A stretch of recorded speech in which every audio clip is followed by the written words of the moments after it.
I've been around the world, seen a lot of things as the earth has twirled. Been amazed and excited, collecting the clues when I was running, trying to fill my own shoes. And now I'm right here, and everything's good, and all the little pieces fit just like they all should. Yeah, life's been going fine, I'd even say it was good. Today I wouldn't change a thing if I could. Hey, hey, hey, I'm going up straight to the top, walking out with my head up high. Hey, hey, hey, moving on to a brand new place, and now it's here in the blink of an eye. Hey, hey, hey, you can't stop me now, moving fast, going everywhere I wanted to be.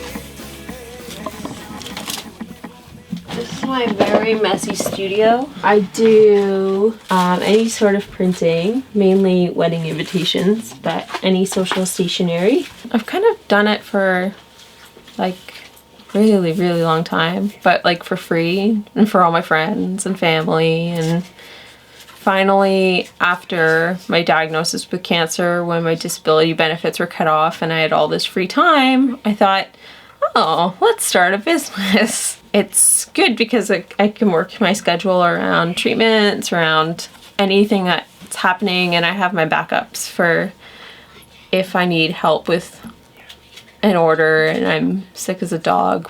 And I'm afraid, I think the most, that people will think that since I have cancer, I can't do the job. So I often wear wigs when I'm meeting clients. And one client, he works at Rona and I didn't know, and on the weekend I went in and bought a ceiling fan and was like, hey, I'm bald.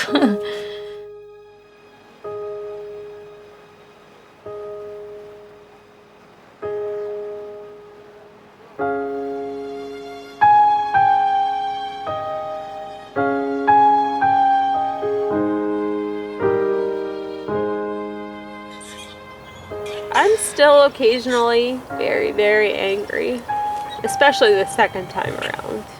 You become angry at different things. I know I was angry at God for a long time. I guess I'm still sort of angry. I don't know if you ever get over the anger. Eventually you do, you make peace with it. Just my journey's not done. So, you know, I'm angry at little things like not being able to go for a run or being able to go out with my friends to go partying or to lead the life I had before. And with the anger, like, I don't know how you deal with it. Like, you can scream and yell, but the anger's still there.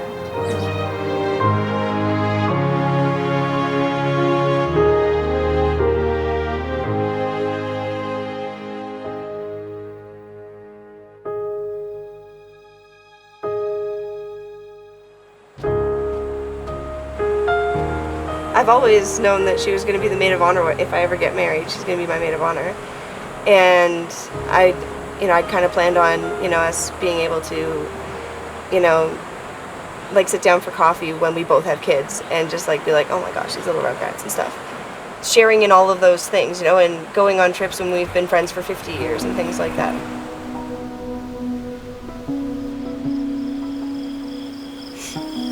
We have a special Facebook closed group for stage 4 patients, and half of our group died this year.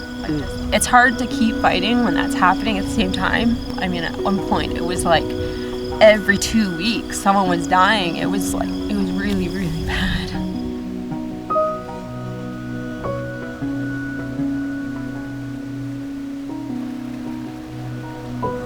Like today was probably the best day. Got to see this nice clear waterfall and this warm water. We all took a nap. So we got to lie on these beautiful rocks and listen to music, have this beautiful waterfall with the mist coming off. It was like heaven. It was awesome.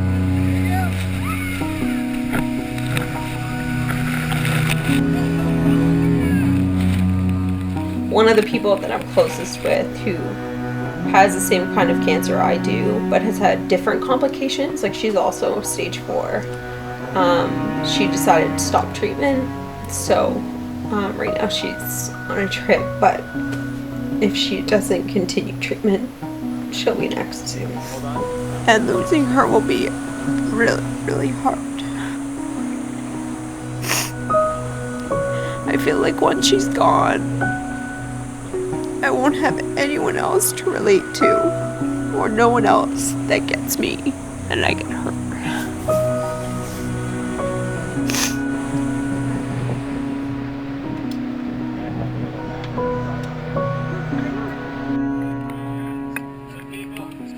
Singing it, not knowing what it was, and they'll continue singing it forever just because this is the song.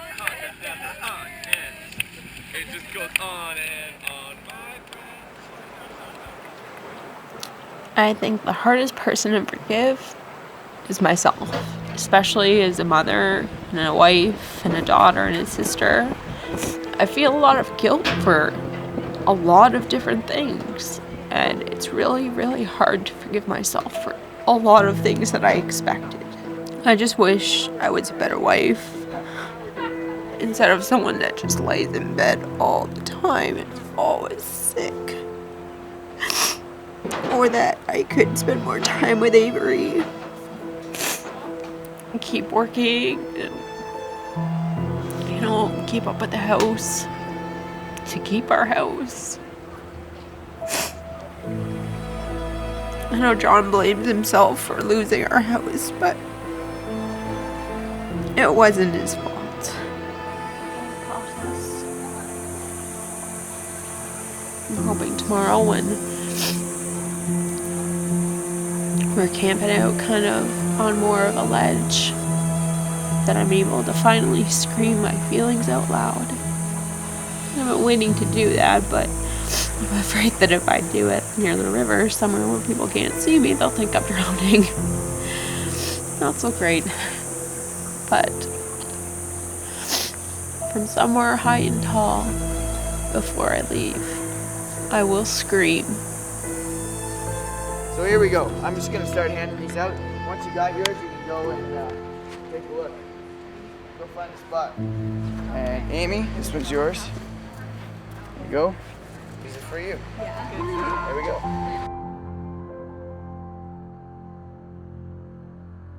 We're hoping that this trip helps to empower how you keep going with your fight, to find the reserves you need for the next leg of the journey.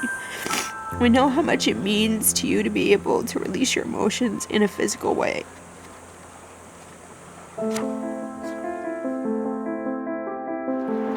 I want to be able to lead as normal a life as possible. Why does my body hate me so much? I don't have a choice. I'll probably be battling cancer for the rest of my life. Just haven't felt beautiful in so long. I almost feel like I'm contributing nothing. I mean, everything eventually just kind of merges into this giant ball of everything, really. And sometimes it's hard to distinguish one feeling from another. It's exhausting. You bottle that grief up, and after a while, you just pop.